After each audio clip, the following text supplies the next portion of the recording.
Hello brothers and sisters, welcome to this video. It is Thursday the 2nd of July at 5:30 p.m. UK time.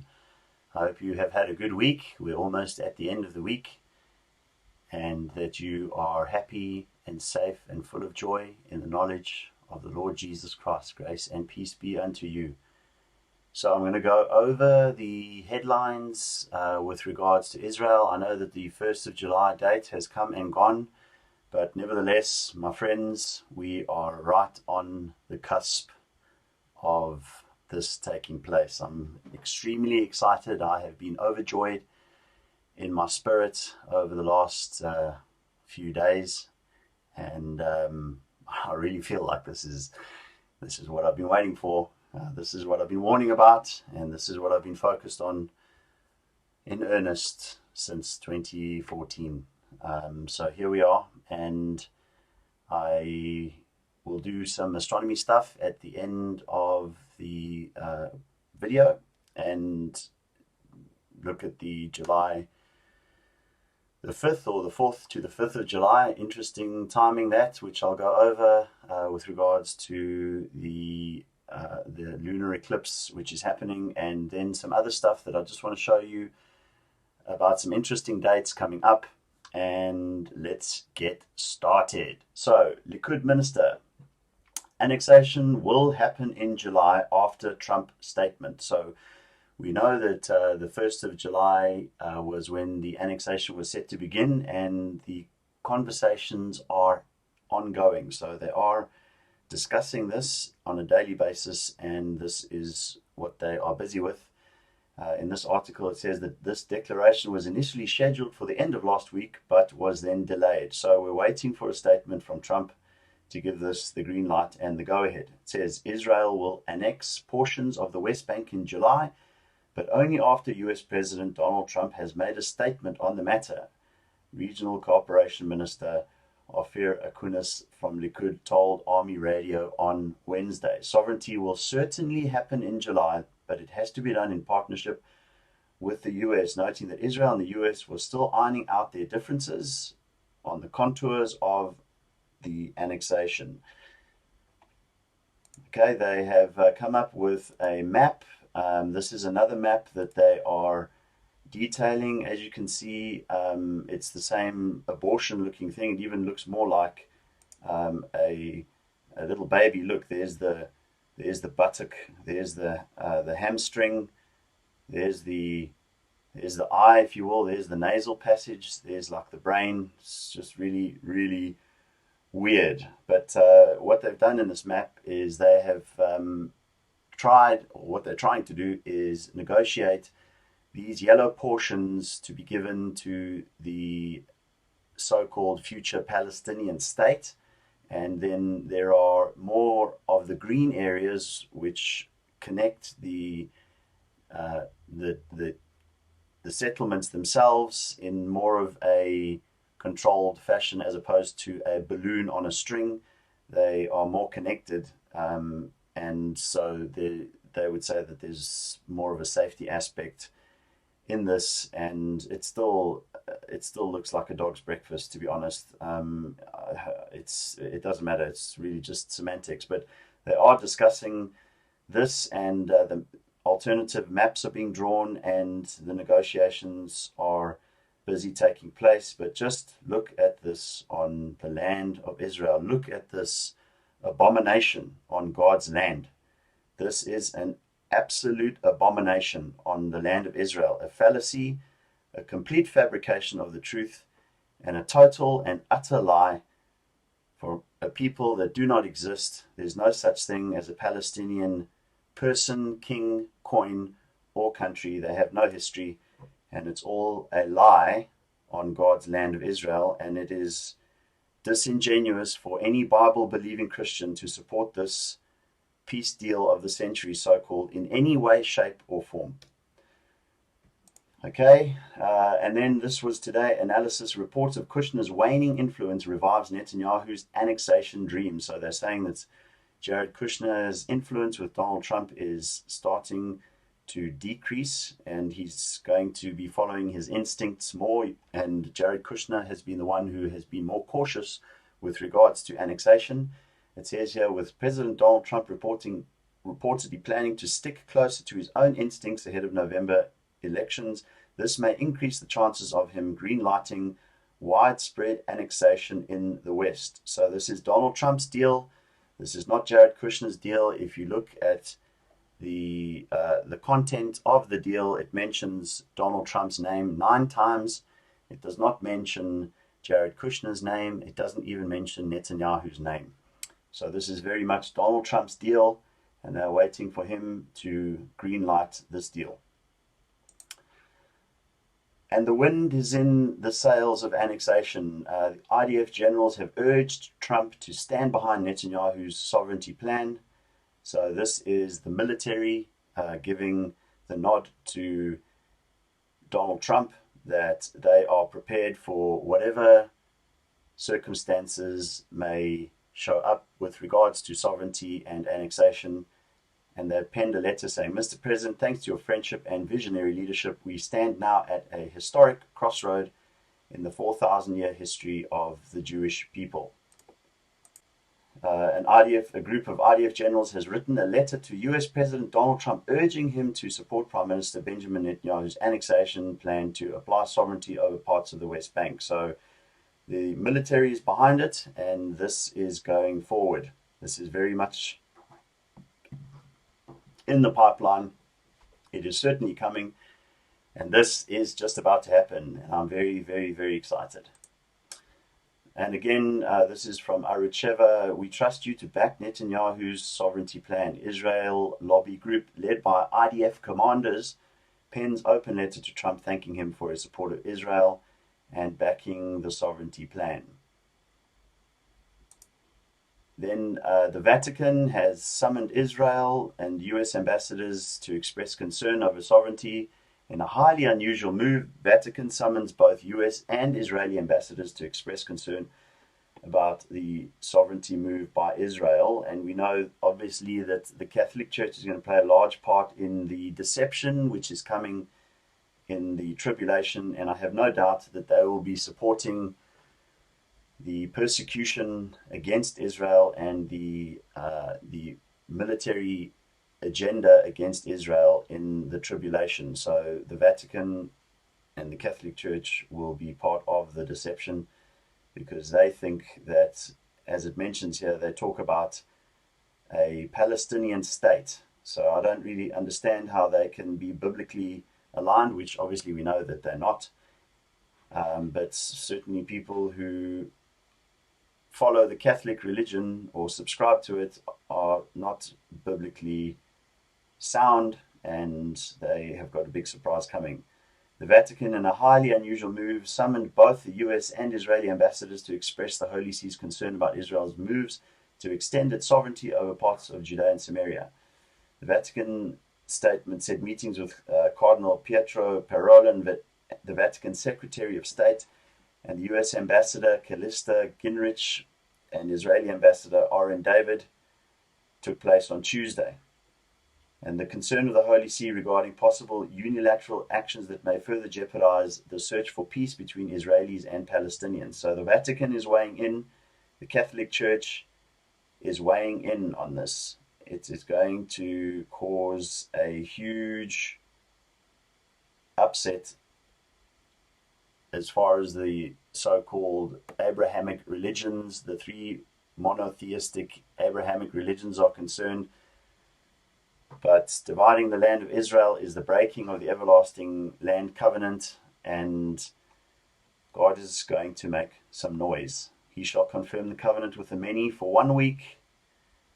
That is the dividing of the land of Israel. I have warned in earnest for at least 2.5 years now on this channel, and before that I was warning that the land of Israel would be divided and the judgment of God will begin.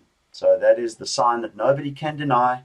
Nobody can say, I didn't know. Nobody can say there was no sign. Nobody can try to find an excuse. God has given us the sign, the greatest sign of all. The greatest sign of all is the dividing of his land. There is no greater sign than that. That is the breaking of the everlasting land covenant that God made with Abraham, and that is right in our world, my friends. The focus should be on this right now. Everything that's happening in our world is because of this, and this is the reason that everything is happening in our world. All these chaotic things. We've just had a lunar eclipse.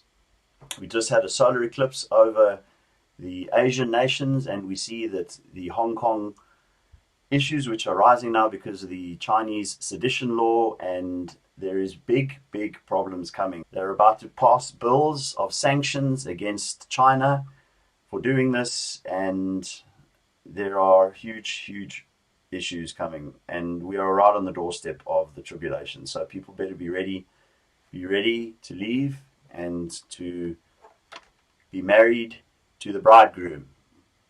The bridegroom is coming to get the bride.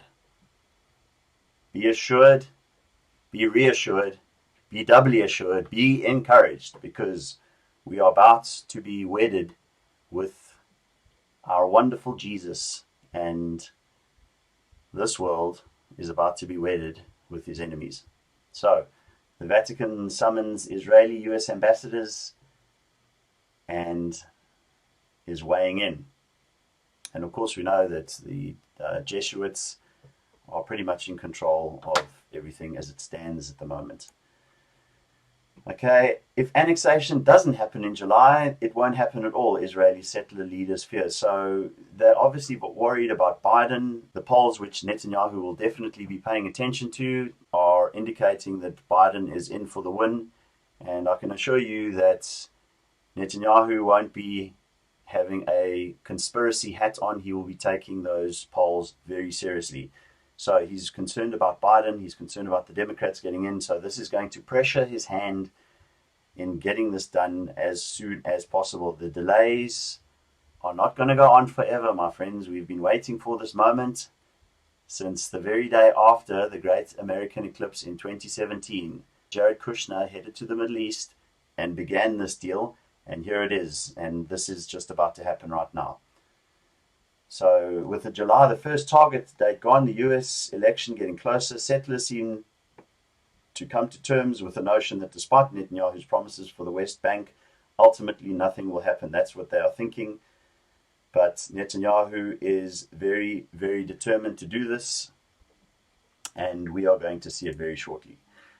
And again, much along the same lines, if a Democrat will be elected, it'll be too late for sovereignty. It's time for Jerusalem to seize the opportunity while Donald Trump is still president. So these are op-eds where they are pretty much all saying the same thing, that this has to be done now by Netanyahu and not later. So we can see that God's sovereign hand is in all of this, and this is coming. I can't wait. UN Security General calls on Israel to abandon sovereignty plan. This is obviously the United Nations saying the same thing. Boris Johnson has also said the same thing, that they should get rid of this idea of annexation and weighing in with their opinion. And very soon we're going to find out what the reaction is going to be, because I suspect that the reaction to this sovereignty or annexation in any way, shape or form is going to immediately have the response of the recognition of a Palestinian state by all those countries that object, and then this world's in big trouble. But you, my friend, are not, because you believe in the Lord Jesus Christ. So that means that we're going up.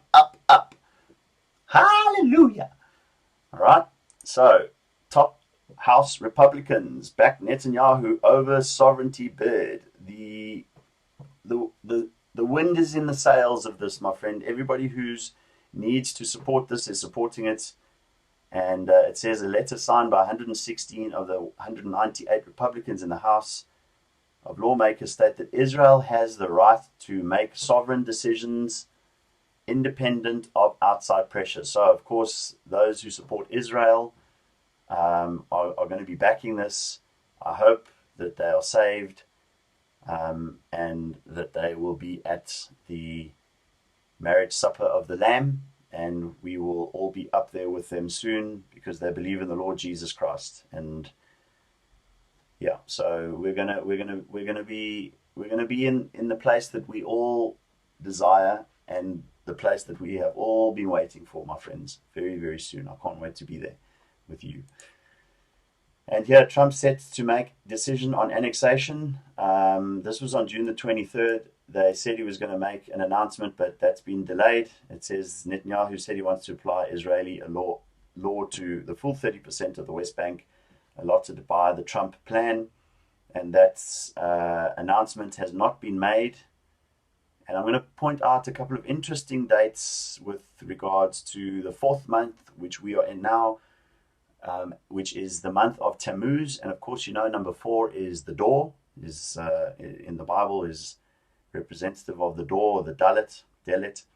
And we are now in the fourth month, and we're waiting for Donald Trump to give the go-ahead and make an announcement. So this this says, we will fight against Palestinian state, but not give up sovereignty over it. Jerusalem Affairs Minister says he would support sovereignty even if it means negotiating on establishment of a Palestinian state. Okay, so everybody thinks this is going to go a certain way. But my friends, once they do this, once they divide the land of Israel, that's it.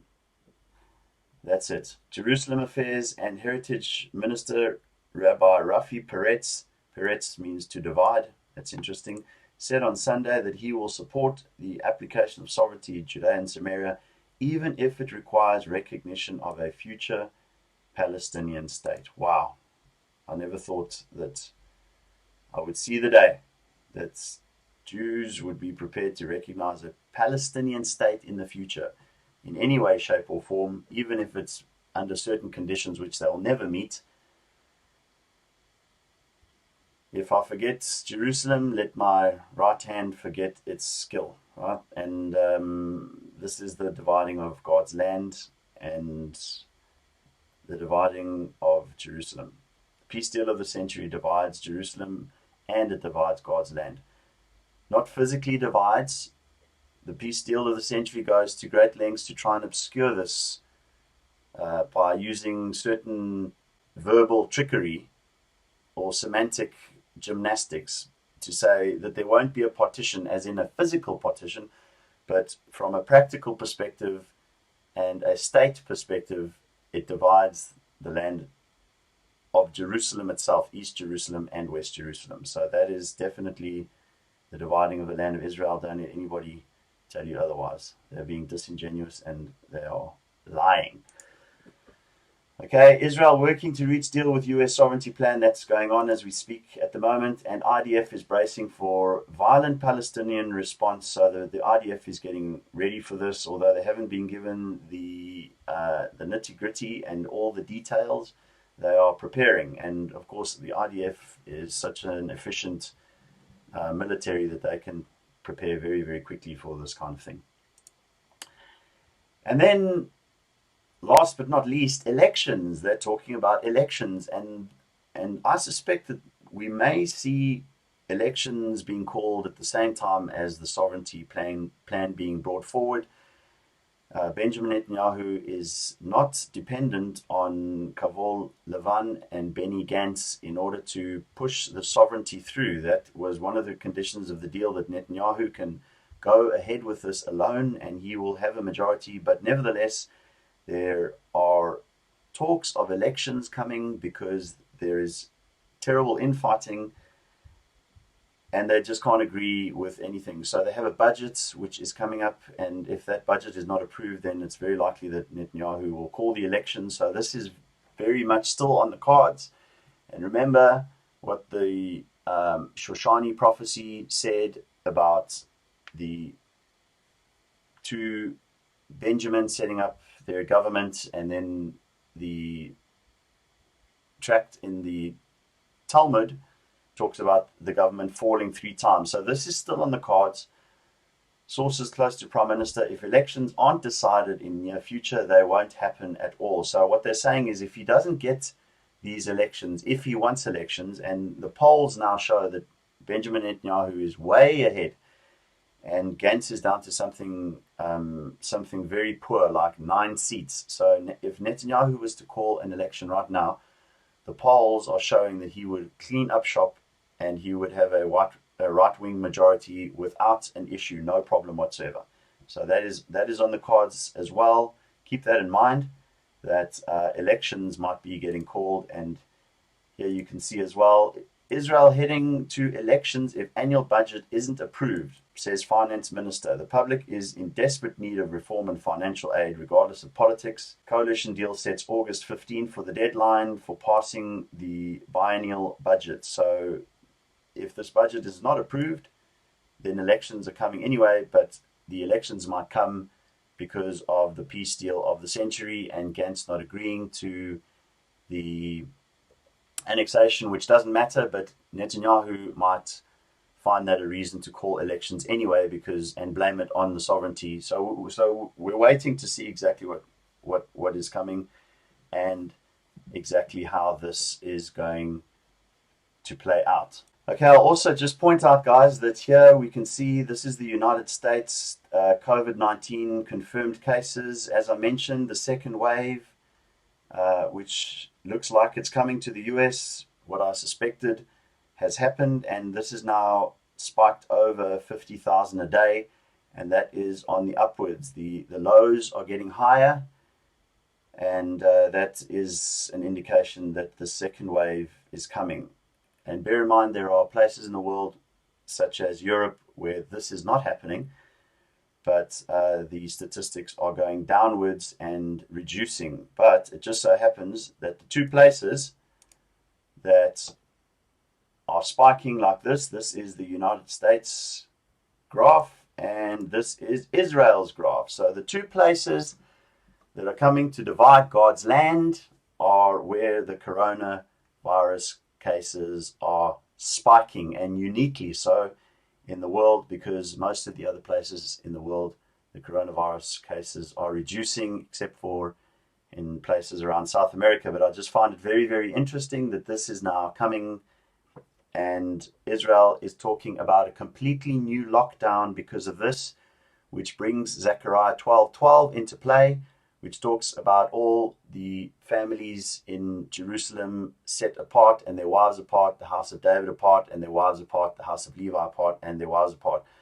I'm pretty convinced that that is talking about quarantine or lockdown, and we shall see. So this is Israel looking like it's going to be heading into lockdown again. This is what they're saying. So they are both breaking daily record cases since the pandemic began, the United States of America and Israel happening at the same time as the peace deal of the century is coming to be confirmed. Now, there will be people that have their conspiracy hats on and say these numbers are all fudged.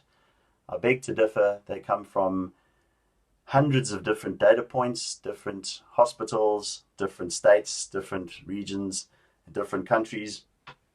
And so it's not very easy when there are a plethora of input sources to fudge the numbers, which leave a data trail that can easily be audited in the future. So these are the statistics which are being increased at an alarming rate at Israel and the United States of America as they come to divide God's land. So I'm very excited for what is about to happen. And I believe that this is what I've been waiting for the best part of 7 years. Okay, guys, so the fun part.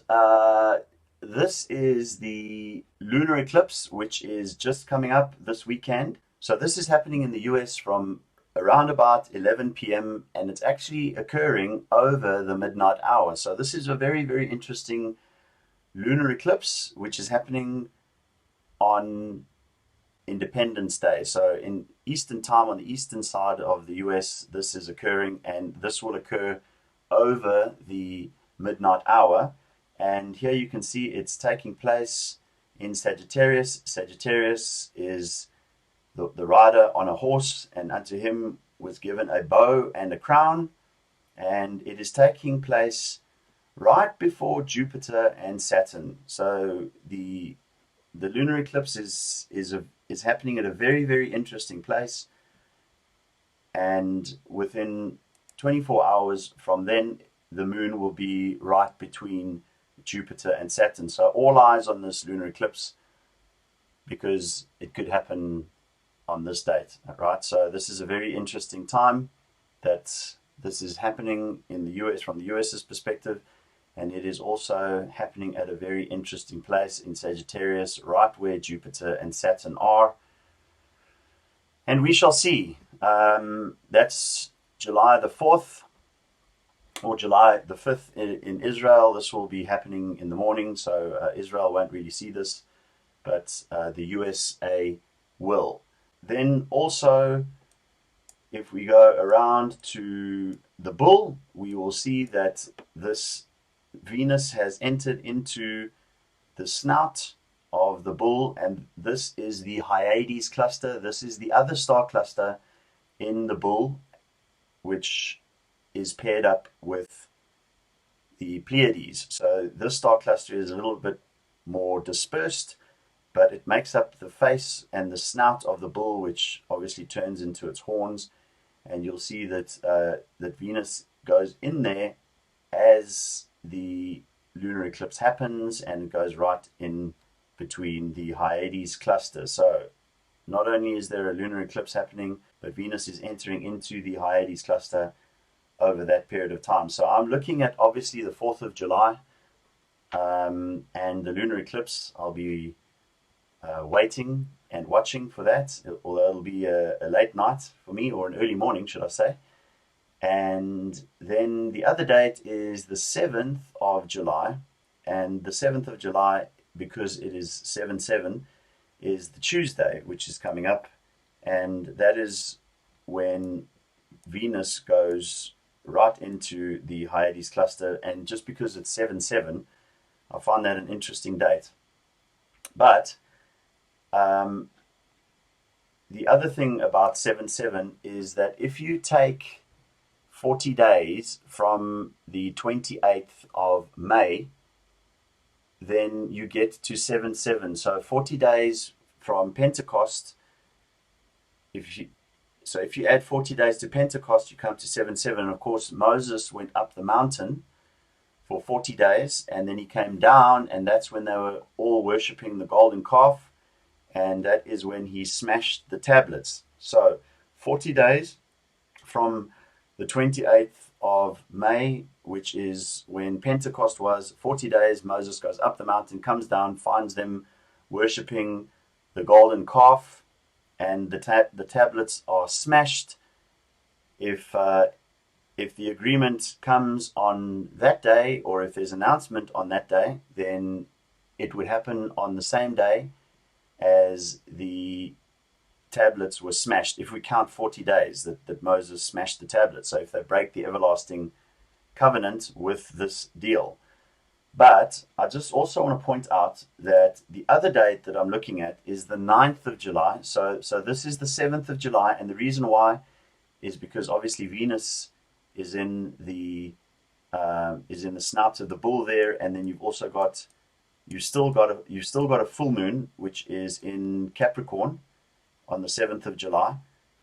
And then the other date is the 9th of July. The reason why I'm saying 9th of July is because on the 9th of July, that is the 17th of Tammuz. Now, I know that I just said that the 7th of July, if we counted 40 days from Pentecost, which is when Moses then went up the mountain, comes to the 7th of July, and then that's when he breaks the tables of stone. And the 7th of July would be the 15th of Tammuz. Okay, so that is the 7/7 would be the 15th of Tammuz. The other date that I'm looking at is just 2 days after that, which is the 17th of Tammuz.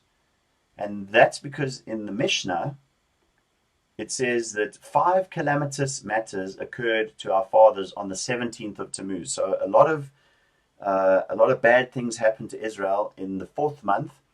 The first temple was invaded by the Gentiles in the 4th month. That was on the 9th day of the 4th month. You can read in the Bible that is when the Gentile generals of the Babylonian army entered into Jerusalem. Now, the temple was destroyed in the 5th month, which is the 9th of Av, but they actually entered into Jerusalem in the 4th month. So it says here, the Mishnah taught 5 calamitous matters occurred to our fathers on the 17th of Tammuz, one of which was that the tablets were broken.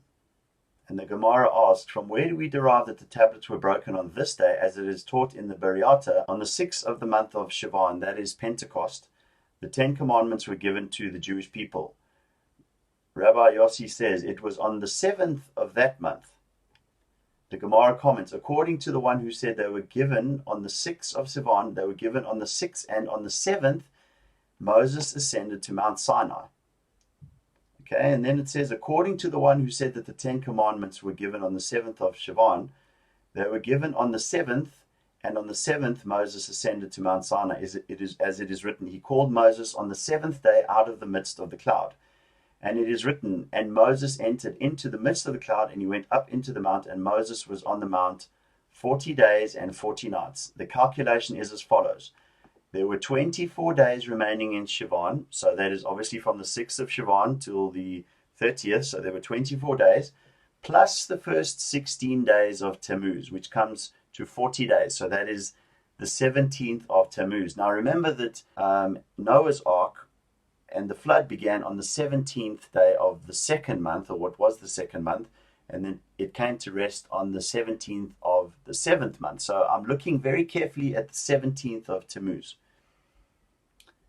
And then it says the 24 days remaining on Sivan plus the first 16 comes to the 40 days.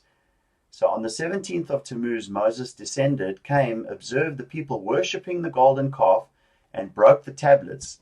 And it is written, and it came to pass as soon as he came near to the camp that he saw the calf and the dancing, and Moses' anger burned, and he cast the tablets out of his hand and broke them beneath the mount. So could we see the everlasting land covenant that God made with Abraham being broken on the very same day, the 17th of Tammuz, which will be the 9th of July? And of course, we'll find that out, okay, very shortly.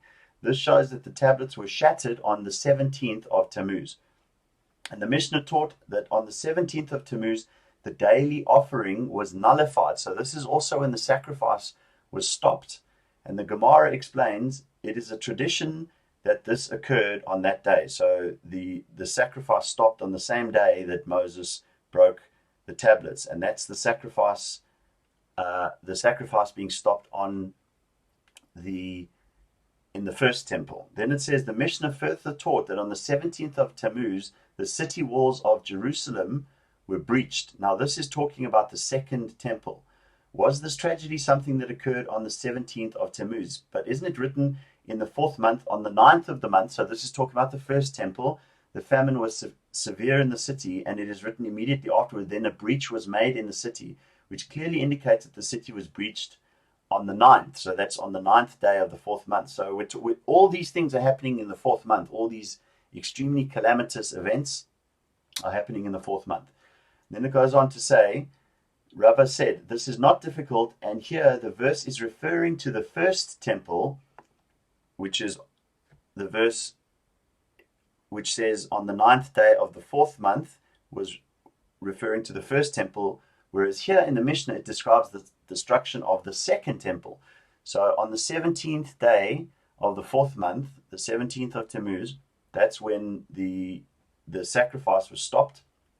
And it says, as it is taught, upon the destruction of the first temple, the city walls were breached on the 9th of Tammuz. So obviously that is when the sacrifice was stopped, is when the city walls were breached. So they did it up until the very last day.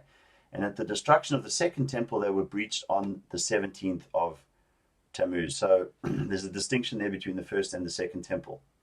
I'll put the link in the description of the video so you can read this yourself. It also says that the Mishnah further taught that on the 17th of Tammuz, Apostamos publicly burned a Torah scroll, and it says that this too is a tradition. So this is talking about a Torah scroll being burned publicly, and the first time that happened was on the 17th of Tammuz.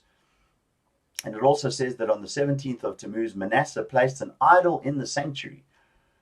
And the Gemara asks, from where do we derive that this occurred on the 17th of Tammuz, as it is written, and from that time that the daily offering shall be taken away, and the abomination causes appalment is set up.